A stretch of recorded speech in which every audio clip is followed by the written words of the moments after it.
जय श्री राम।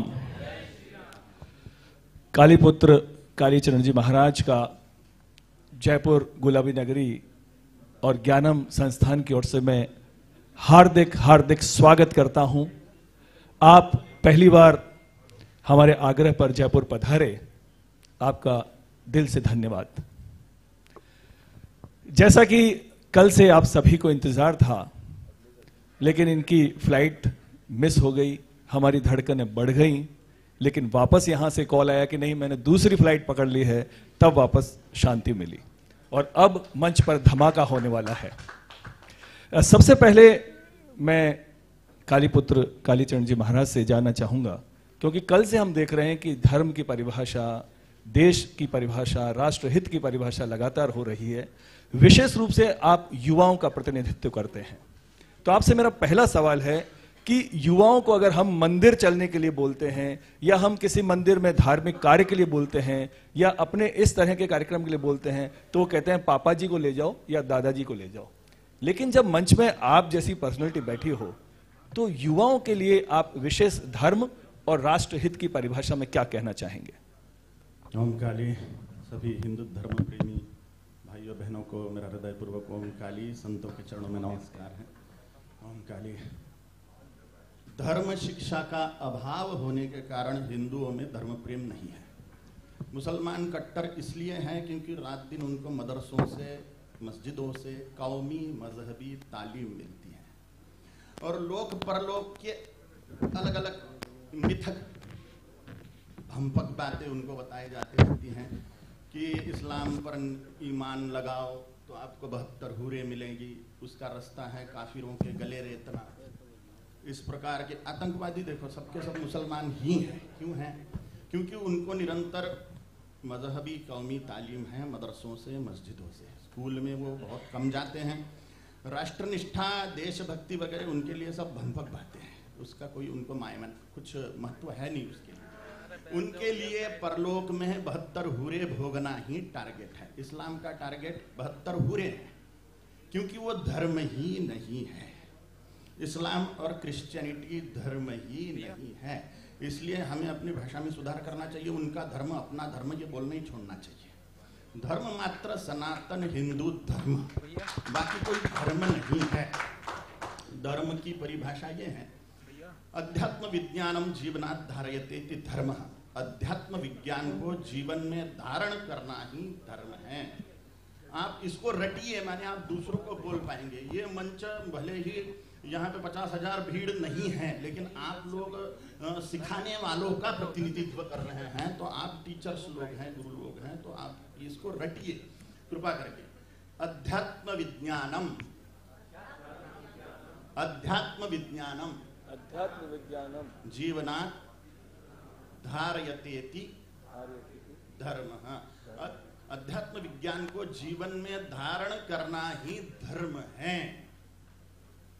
और इसका सटीक साइंस, ये विज्ञान बोल रहा हूं मैं, ये साइंस सिखाने वाला ही सिर्फ सनातन हिंदू धर्म है। इस्लाम और क्रिश्चियनिटी धर्म ही नहीं है, क्योंकि इस्लाम का टारगेट ईश्वर या अल्लाह नहीं है। वो 72 हूरों को टारगेट बताते हैं। आप अगर पक्के मुसलमान बनोगे तो आपको जन्नत में हूरें मिलेगी। यहाँ पे कितने भी कुकर्म करो और तौबा तौबा कर लिए, मत्था नीचे झुका लिए तो माफी हो जाएगी, ऐसी भंपक कल्पनाएं हैं। ईश्वरीय राज्य में क्षमा नाम की वस्तु नहीं होती। एक तो भोगो या प्रायश्चित्त लेके काटो। भोगो या प्रायश्चित्त से, सत्कर्मों से कुकर्मों को काटो, यही है। क्षमा नाम की वस्तु अगर न्यायालय में होने लग जाए तो अपराधी अपराध बढ़ जाएंगे। इसलिए राष्ट्रपति भी क्षमा नहीं करते, सजा को बदल देंगे, लेकिन क्षमा नहीं होगी। फांसी की सजा को आजीवन कारावास में बदल देते हैं राष्ट्रपति, लेकिन क्षमा नहीं होती। अगर क्षमा होने लग जाए तो अराजकता प्रस्तुत होगी पूरे विश्व में। इसलिए ईश्वर क्षमा नहीं करते। क्रिश्चियनिटी बोलती है कि सारे दुनिया के पापों को यीशु ने प्रायश्चित्त कर लिया, खुद को ठुकवा के। सारे दुनिया के पाप यीशु ने खुद पे ले लिए और खुद को दंडित करके सबके पापों को माफ कर दिया। ऐसा नहीं होता, ये कल्पना व्यर्थ है। धर्म साइंस के 3 प्रमुख सिद्धांत हैं। पहला पुनर्जन्म, जो इस्लाम और क्रिश्चियनिटी में नहीं है। हम आत्मा हैं, हम इस शरीर में निवास करते हैं और हम ये शरीर, इस प्रकार के शरीर बदलते रहेंगे। वासांसी जीर्णानि यथा विहाय नवानि गृह्णाति, नरोपराणि यथा शरीराणि विहाय जीर्णान्यानि संयाति नवानि देहि। जिस प्रकार मनुष्य पुराने वस्त्रों को त्याग कर नए वस्त्रों को धारण करता है, उसी प्रकार जीवात्मा पुराने शरीरों को त्याग कर नए शरीरों को धारण करता है। यह धर्म का साइंस है, पुनर्जन्म विज्ञान का। तो पुनर्जन्म विज्ञान इस्लाम और क्रिश्चियनिटी में नहीं है। तो ये एक जो प्रमुख प्रधान लक्षण है 3 लक्षणों में से, ये इस्लाम और क्रिश्चियनिटी में नहीं है। दूसरा, कर्म फल सिद्धांत, अवश्यमेव भोक्तव्यं कृतं कर्म शुभाशुभम। अवश्य भोगने पड़ेंगे वो कर्म जो किए हैं, शुभ अथवा अशुभ। क्षमा नाम की वस्तु नहीं। एक तो प्रायश्चित्त करके आप उसको नष्ट करो साधना के बलबूते में या अन्य प्रकार के सत्कर्म करके, अथवा भोगो। भोगना या निपटाना माने नष्ट करना कर्मों को, ये 2 ही मार्ग हैं। ईश्वर के साम्राज्य में क्षमा नाम की वस्तु नहीं है, नहीं तो कर्मफल व्यवस्था कोलैप्स हो जाएगी। कोई कितना भी कुकर्म कर लेगा, माफी मांग लेगा, नाक रगड़ लेगा, मत्था पटक लेगा और क्षमा हो जाएगी। तो कितने भी कुकर्म करो, आखिरी में तौबा तौबा कर लिया तो अल्लाह तो क्षमा कर ही देने वाला है। ऐसी भावना है हमारे इसमें। हाँ, साइंस में नहीं है, धर्म साइंस में वो कल्पना पूरा कंप्लीट करने दीजिए। तीसरा लक्षण है मनोविज्ञान। ये इस्लाम नहीं है, कर्म फल व्यवस्था नहीं है, पुनर्जन्म नहीं है। इसलिए इस्लाम और क्रिश्चियनिटी धर्म नहीं है। हिंदुत्व के 6 प्रमुख साधना पंथ। पहला शैव, शिव काल भैरव, शिव के और काल भैरव के उपासकों को बोलते हैं शैव। वैष्णव, विष्णु राम कृष्ण इनके उपासकों को बोलते हैं वैष्णव। शाक्त माने शक्ति के उपासक, देवी के उपासक, देवी माने शक्ति, शक्ति के उपासकों को बोलते हैं शाक्त। शैव वैष्णव शाक्त। जैन, 24 तीर्थंकरों के उपासकों को बोलते हैं जैन। भगवान बुद्ध के उपासकों को बोलते हैं बौद्ध। गुरु नानक देव जी महाराज से लेकर गुरु गोविंद सिंह जी महाराज तक के 10 गुरुओं के उपासकों को बोलते हैं सिख। जैन, बौद्ध, सिख, शैव, वैष्णव और शाक्त, यह प्रमुख 6 साधना पंथ जो ईश्वर तक के लेके जाने वाले मार्ग है, जो परम सत्य को उपलब्ध कराने वाले मार्ग हैं। यह 6 प्रमुख साधना पंथ मिलाकर सनातन हिंदू धर्म। इसमें इस्लाम और क्रिश्चियनिटी नहीं है, क्योंकि मैंने जो धर्म के 3 लक्षण बताए हैं, जैन, बौद्ध, सिख, शैव, वैष्णव, शाक्त, इन 6 साधना के पंथों के दर्शनों में यह सभी उपलब्ध है। सिद्धांत समान है। जैन बोलेंगे अरहत पद, बौद्ध बोलेंगे महानिर्वाण, अकाल पुरुष का साक्षात्कार, सिख बोलेंगे शैव, वैष्णव, शाक्त बोलेंगे भगवत साक्षात्कार, भगवती का साक्षात्कार, ब्रह्म साक्षात्कार, ईश्वर का साक्षात्कार। सभी एक ही चीज है।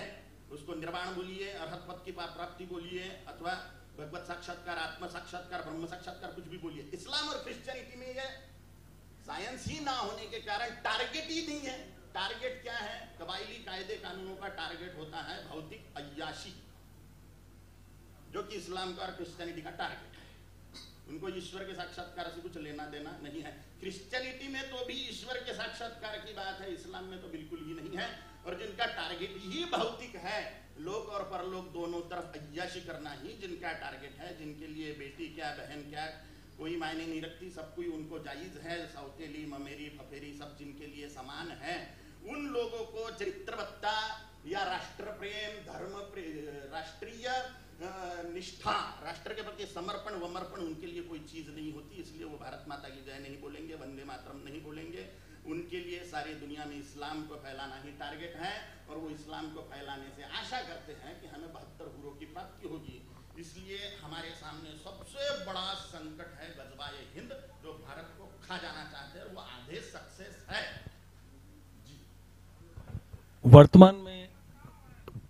वर्तमान में जो युवा है, अब वो वापस धर्म की ओर उनकी ज्योति जले, उसको आप जैसे युवा जो महंत हैं, जो संत हैं, वो कैसे वापस खींच कर लाएंगे?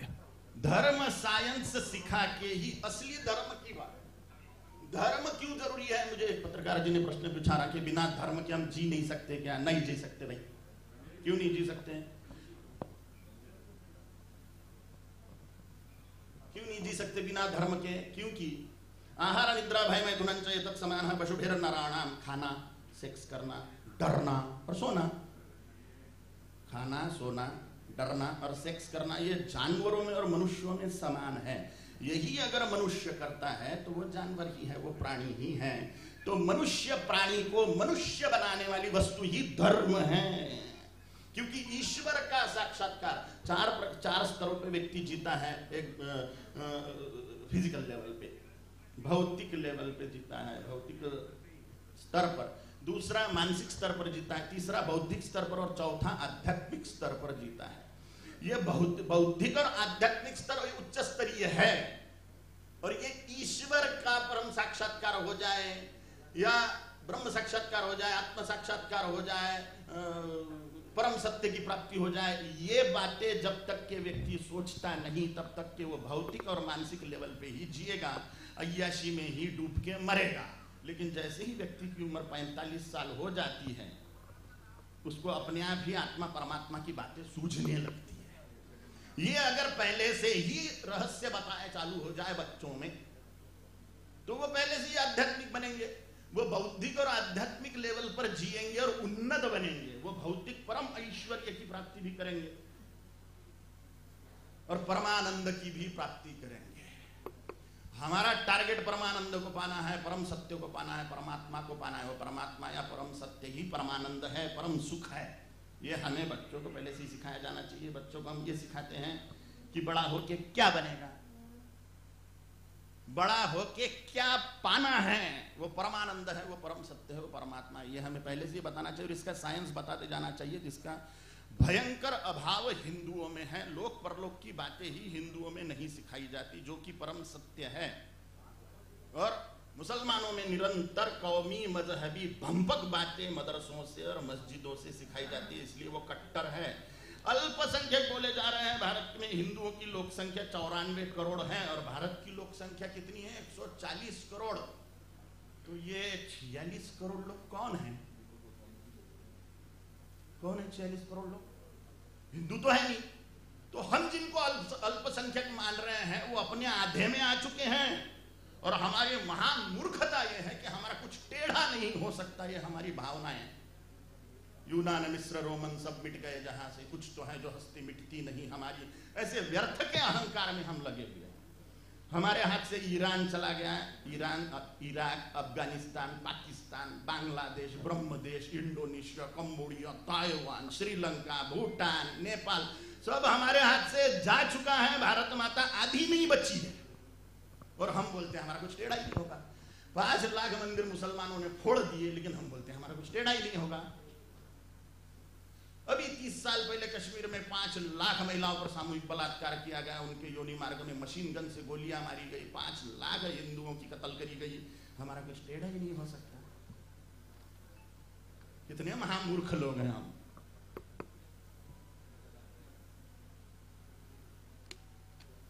जगह जगह पाकिस्तान बन चुके हैं। क्या प्रमाण है? सारे मुसलमान एरिया पाकिस्तान है, क्योंकि उनकी निष्ठा पाकिस्तान से है। जैसे ही भारत पाकिस्तान मैच में भारत हारता है तो इन एरिया में पटाखे चलते हैं, क्योंकि उनकी निष्ठा पाकिस्तान के प्रति है। भारत माता उनके लिए कोई मायने नहीं रखती है। हम ये भ्रम में ना रहे कि मुसलमान भारत के प्रति ईमानदार है। मोदी जी युद्ध क्यों नहीं छेड़ते? इतनी बड़ी शक्तिशाली सेना मोदी जी ने बना दी, युद्ध करने में क्या हरकत है पाकिस्तान से? उसका कारण यह है कि मोदी जी युद्ध नहीं छेड़ते। इसका कारण यह है कि घर में युद्ध छिड़ जाएगा। जब दंगे होते हैं आप देखते हैं कि दूसरी सेनाएं उतारनी पड़ती है। उसको क्या बोलते हैं भाई? वो CRPF या बॉर्डर सिक्योरिटी फोर्स, ऐसा कुछ तो भी उतारते हैं। ब्लैक कमांडो दंगों में, मुझे ढंग से नाम नहीं आ रहे उनके। हाँ, तो वो उतारते। क्यों भाई? पुलिस नहीं निपटा सकती दंगों को? नहीं निपटा सकती। क्यों? क्योंकि पुलिस जहां 100 चाहिए वहां पे 70 ही है। पुलिस हमारे पास में 100 चाहिए तो 70 ही पुलिस है। तो 70 पुलिस इतने सारे दंगाइयों से कैसे निपटेंगे? इसलिए वो पैरामिलिट्री फोर्स वगैरह वगैरह वगैरह जो कुछ भी होता है उसको उतारा जाता है। अब युद्ध हो गया तो इनकी निष्ठा तो पाकिस्तान के साथ में है, इनको तो भारत को गजवाए हिंद करना है। वो आधे सक्सेस भी है, भारत को आधा खा चुके, वो लोक संख्या भी आधी पहुंच गई है। ये 19% 20% ये कहां से आंकड़े निकाले हैं? देखो 94% हिंदू है, 94 करोड़ हिंदू है, बाकी के 140 करोड़ भारत की लोक संख्या, बाकी के 46 करोड़ लोग है कौन? और हम भ्रम नहीं है, भ्रमात्मक आंकड़े हमारे सामने हैं, क्योंकि हम गिनने को तो गए नहीं। उसमें भी कुछ नेता लोग ये कहते हैं हैदराबाद के कि पुलिस हटा लो तो हम बता देंगे। ये उसने हवा में नहीं मारी है लाते, हवा में लात मारना समझ में आता आपको? ऐसे ही कोई नहीं है सामने दुश्मन और लात मार रहा हवा में, तो ये ओवैसी ने हवा में लात नहीं मारी है, उनकी तैयारियां हैं। जब पुलिस छापे मारती है मस्जिदों पे या मदरसों पे, तो वहां पर शस्त्र निकलते, जखीरे निकलते, एक दो तलवारें नहीं, तलवारों के जखीरे होते हैं, RDX होता है, गन होती है, बम होते हैं। भाई कहां से है, काय के लिए है भाई? हमें मारने के लिए है, इसलिए धौस देने में सक्षम है। और पहुंच देखो, इतनी भयानक धौंस देने के बाद में एक दिन की भी जेल नहीं, और मैं 3 महीने जेल में रह के आया हूं सच बोलने के लिए, फिर भी बोलते रहूंगा, मेरे को तो आदत ही है जेल में जाने की। रास्ते से अकेले घूमता हूं, किसी ने मेरे को ठोक भी दिया तो फिर जन्म लूंगा, फिर यही काम करूंगा।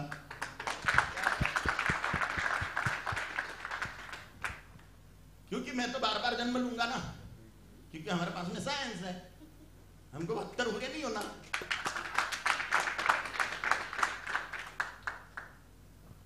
युवाओं को उनकी तैयारी है, सब तरफ तैयारी है, सिर्फ हैदराबाद में तैयारी है ऐसा नहीं है। दंगे मुसलमानों के तरफ से ही शुरू होते हैं, रिकॉर्ड देख लो सारे के सारे, 100% दंगे, 100% दंगे मुसलमानों की तरफ से शुरू होते हैं। हिंदुओं की दंगे करने की मानसिक स्थिति भी नहीं होती और तैयारी भी नहीं होती। अब जिसकी तैयारी नहीं है उसकी मानसिक स्थिति बने कैसे, और जिसकी मानसिक स्थिति नहीं है वो करे कैसे? क्योंकि उनके टारगेट फिक्स है, राजनीति के तहत गजवाए हिंद करना, राजनीति उनका टारगेट है। और हम मूर्ख लोग, हम राजनीति से घृणा करते हैं, पूछते सारे राजाओं को ही हैं। भगवान श्री रामचंद्र प्रभु, भगवान श्री कृष्णचंद्र जी महाराज सब राजनीति को लोग थे, राजा थे। छत्रपति शिवाजी महाराज, राणा प्रताप जी महाराज सब राजा लोग थे जिनको हम पूज रहे हैं। हम राजनीति से घृणा करते हैं, और उनका टारगेट है राजनीति के द्वारा गजवाए हिंद करके आने वाले 10 साल में प्रधानमंत्री मुसलमान बिठा देना, यहाँ सरिया लगा देंगे, सारे मंदिर फोड़ देंगे। पूरी बात कंप्लेंट करूंगा, आप मुंह के पास ले लेते हो तो मैं डर जाता हूँ, पता है। उनका लिए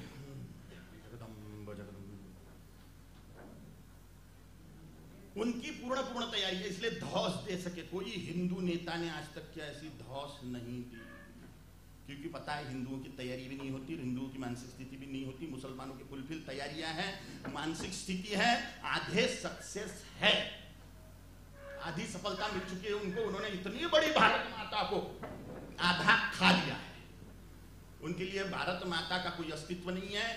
भारत माता की जय सिर्फ हिंदू बोलता है, और मुझे आप लोग बताओ भारत माता कौन है?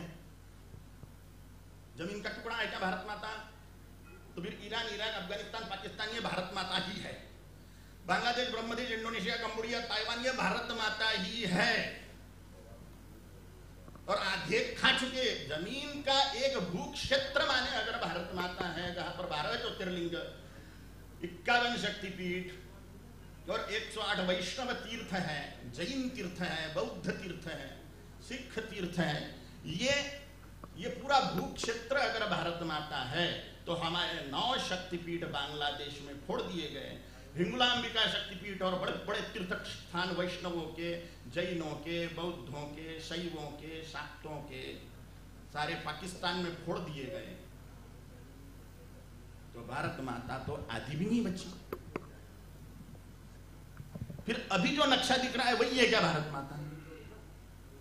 हम सुबह उठ के भूदेवी को प्रणाम करते हैं, वसुधैव कुटुंबकम, यज्ञों में पृथ्वी पूजन होता है।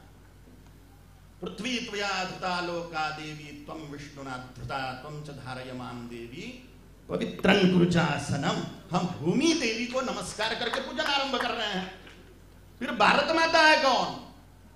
तो भारत माता माने 194 करोड़ हिंदू, 100 नहीं, 94 करोड़ हिंदू ही भारत माता है। बस जो भारत माता की जय बोल रहे हैं वो इस संगठन की जय बोल रहे हैं, जो भारत माता को भारत माता बोल रहा है। मुसलमानों की कोई निष्ठा देश के प्रति नहीं है।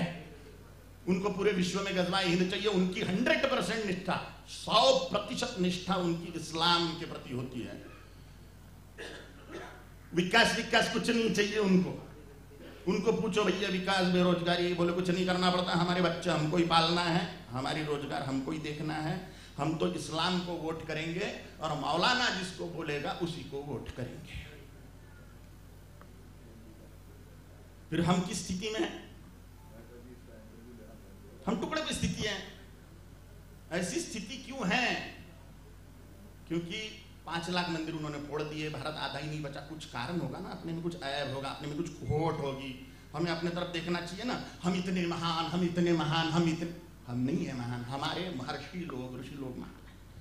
हम जब हमारे ऊपर महानता लेंगे, मेरी भाषाएं बहुत कठोर है, मैं क्षमा चाहता हूं।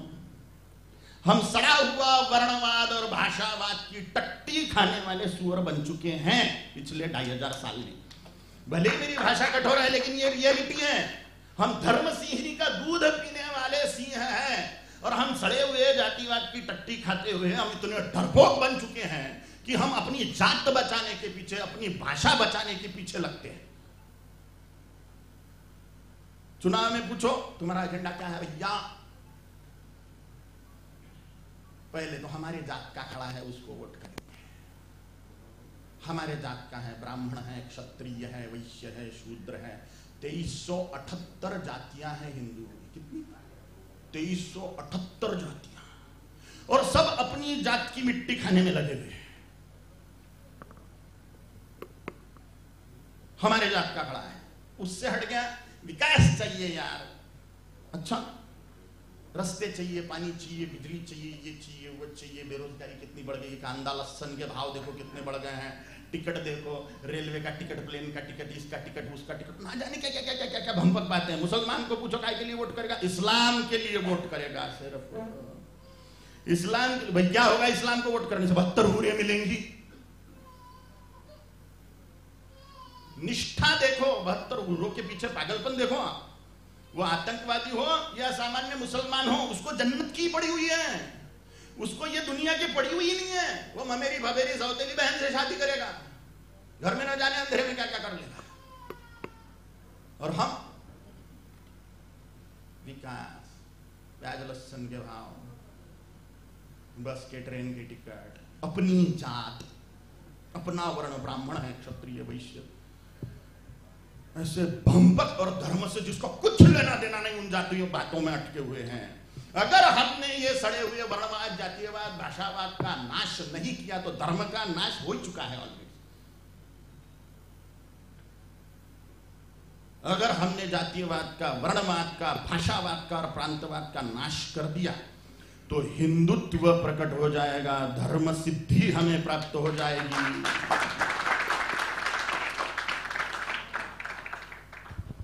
राजनीति में अगर आपको आने का मौका मिलेगा तो आप तीखे और कड़वे बोलने वाले लोग राजनीति में सक्सेस नहीं होते। और मैं इतना कड़वा और तीखा बोलता हूं, मैं हिंदुओं को गालियां दे रहा हूं, तो हिंदू मेरे को काहे वोट करेंगे?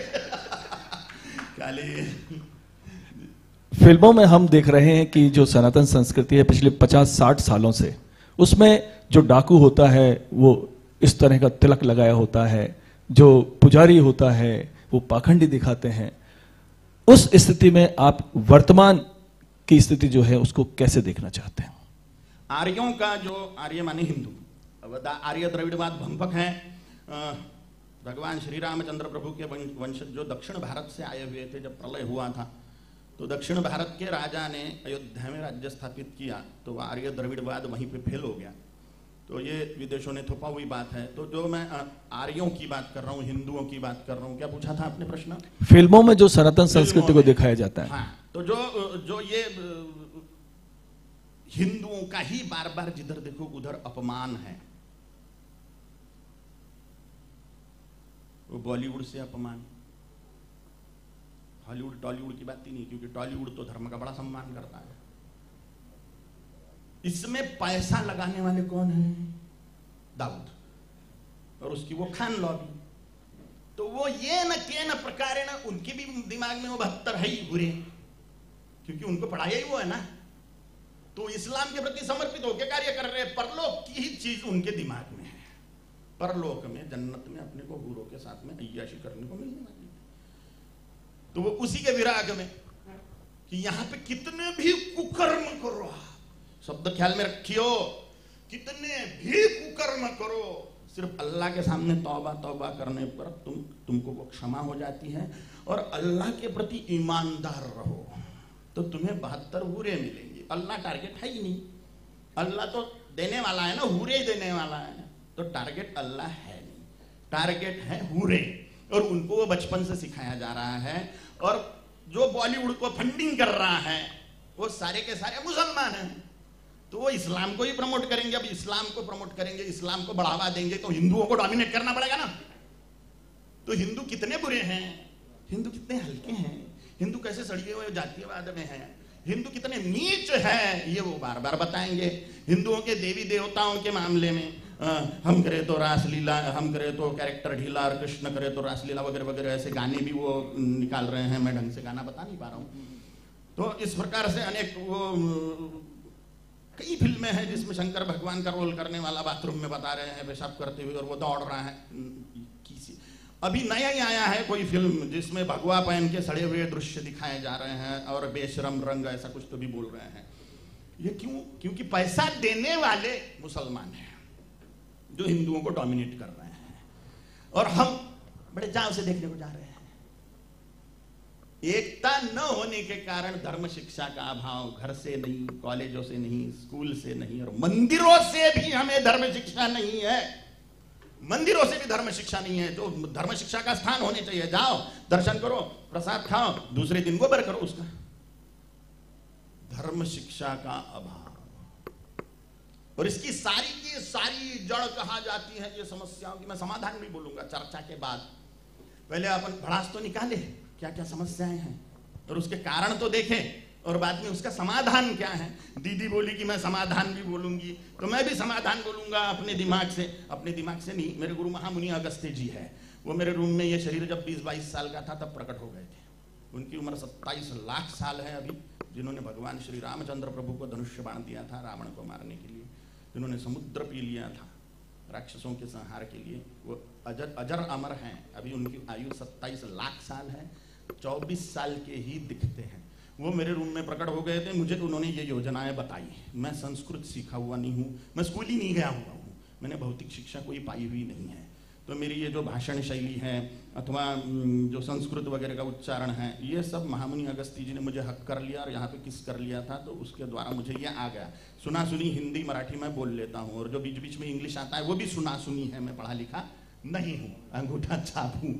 तो ये सब बातें इसलिए भूमिका बताया हूं कि योजनाएं मेरी नहीं हैं, डिवाइन योजनाएं महामुनि अगस्त्य जी के द्वारा मुझे जो प्राप्त हुई है वही मैं आपको बताऊंगा लास्ट में। यही मैं सवाल करना चाह रहा था कि जब घर में बच्चा पैदा होता है तो परिवार के लोग कहते हैं कि इसे डॉक्टर बनाएंगे, इसे इंजीनियर बनाएंगे, इसे व्यवसायी बनाएंगे। आप कब से अध्यात्म के क्षेत्र में काम कर रहे हैं, और कैसे आप अध्यात्म के क्षेत्र में प्रवेश हुआ आपका? घटना ऐसी हुई कि मैं कुछ मानता नहीं था इन चीजों को। आजू बाजू के दोस्ताने वाले भी भौतिकवादी ही, तो सिर्फ भौतिकता की ही बातें थी। घर में भी बाहर भी सब थोड़ा सा पूजा पाठ तो सबके घर में होता है, उसको पूजा पाठ थोड़ा सा होने को बहुत बड़ा धार्मिक बोला नहीं जा सकता है। धर्म के प्रति जिनके हृदय में निष्ठा है और धर्म जिसके लिए सर्वोपरि है वही निष्ठावान माना जाता है। मेरे घर का भी वातावरण वैसा ही और सब दूर का वातावरण वैसा ही, थोड़ा धार्मिक परिवार था लेकिन धर्म विज्ञान नहीं था, कहीं है ही नहीं। लेकिन मेरी टांग टूट गई एक्सीडेंट में, ये वाली, और काली माँ ने प्रकट होके वो टांग जोड़ी प्रत्यक्ष। ये सपने की बात नहीं कर रहा हूं मैं। अब आप मुझे धर्मिष्ठ बोलिए, कुछ बोलिए, हमें औरन की परवाह नहीं, अपनी ठाकुरानी तो काली का रानी। तो मैं जो सत्य है वो बातें बोलूंगा। टांग टूट गई, काली माँ ने प्रकट होके जोड़ी, और तब से मैं काली माँ के पीछे पागल हो गया। मैं शमशान में ही पड़ा रहता था तो काली मंदिर में पड़ा रहता था। हमारे घर के पास में काली माँ का मंदिर है, राज राजेश्वरी काली, राज राजेश्वर शिव, राज राजेश्वरी काली वहां पर है। वहीं पड़े रहता था रात दिन। भोजन के लिए मेरे को एक तो मंदिर में ढूंढने को जाते थे, नहीं तो खंडहरों में ढूंढते थे अथवा श्मशान में। तो वहीं से काली माँ के पीछे पागल हो गया। मुझे कोई अधर्म अध्यात्म का विशेष नॉलेज नहीं है, लेकिन महामुनि अगस्त्य जी के द्वारा मुझे जो चीजें बताई गई मैं वही समाज में बताते फिर रहा हूं। तो समाज ने मुझे ऐसा सर पे उठा लिया है, पश्चिम पूर्व मध्य महाराष्ट्र में और पूरे भारतवर्ष में जितने भी कार्यक्रम हो रहे हैं, कि उनको वो सारी बातें पट रही है, क्योंकि माध्यम मैं हूँ, बोलने वाले महामुनि अगस्त्य जी हैं, काली माँ है। तो काली माँ के पीछे पागल होने का कारण मेरी टांग टूटने पर काली माँ ने प्रकट होकर जोड़ी। तो वो त्रैलोक्य सुंदरी भुवन मोहिनी आद्य पराशक्ति पर ब्रह्म स्वरूपिणी जगदम्बा कालिका को देख के मैं उसके पीछे पागल हो गया। तो इतनी अद्भुत, इतनी अनंत कोटि ब्रह्मांडों में इतनी सुंदर स्त्री नहीं जितनी कालिका परमेश्वरी है। एक तरफ आपका कहना है कि आप पढ़े लिखे नहीं हैं, दूसरी तरफ मैं देख रहा हूं अंग्रेजी की पुस्तक आपके सामने रखी हुई है। ये जो भाषा का ज्ञान है अथवा संस्कृत का ज्ञान है अथवा हिंदी मराठी दो ही भाषाएं आती हैं। संस्कृत मैं पढ़ लेता हूँ पूरी तरह से, मुझे समझ में नहीं आती, और इंग्लिश पढ़ लेता हूँ लेकिन समझ में नहीं आती। तो ये सब महामुनि अगस्त्य जी मेरे रूम में प्रकट हो गए थे। ये शरीर जब 20-22 साल का था तब उन्होंने हक कर लिया था, गले से लगा लिया था, और बहुत देर तक के गले से लगा के यहाँ पे मुझे किस कर लिया था। तो उससे ये गायन विद्या हो या तांडव बोलने की पद्धति हो या अन्य कुछ भी, जितना भी मैं बोल पा रहा हूँ, उनकी वजह से मैं बचपन में ढंग से बात भी नहीं कर पाता था। इतने अच्छे सुरीले भी हैं आप, और हमारी जनता चाहती है कि कुछ आप सुनाकर भी बताएं, क्योंकि आपका जो शिव तांडव है वो पूरे विश्व में विख्यात है और लाखों करोड़ों लोग उसके फैन हैं। तो यहाँ पे जितने भी जो धर्म भक्त लोग हैं वो चाहते हैं कि आपके जुबान से, आपके मुंह से वो अमृतवाणी सुने। सच्ची में तो बोलो ओम काली। ओम काली। आप मत बोलिए, वो बोलिए। ओम काली। ओम अगस्तीश्वराय नमः। ओम काली। ओम वातापि भक्षितो येन इल्वलश्च महाबलः समुद्रशोषितो येन समे अगस्त्यः प्रसीदतु। ओम अगस्तीश्वराय नमः। ओम कुंभमुनिभ्यो नमः। ओम मैत्रावारुणिभ्यो नमः। ओम कालिकां तु कलातीतां कल्याणहृदयां शिवां कल्याणजननीं नित्यं कल्याणीं नमाम्यहम्। ओम ह्रीं श्रीं क्रीं राजराजेश्वरी त्रिपुरसुंदरी कालिका भुवनेश्वर्यै नमः। ओम काली। धनि धनि रे धनि रे धनि मधनि रे सरि ग म प ध रे सा रा सा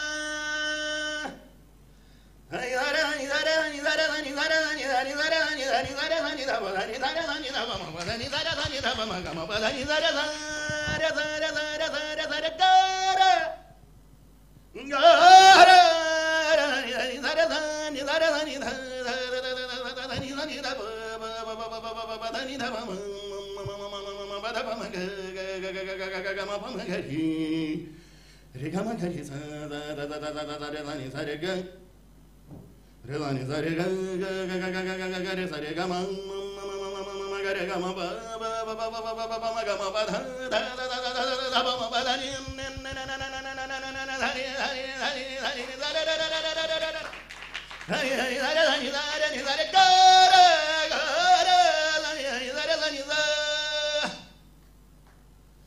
ओम शंकरा शंकरा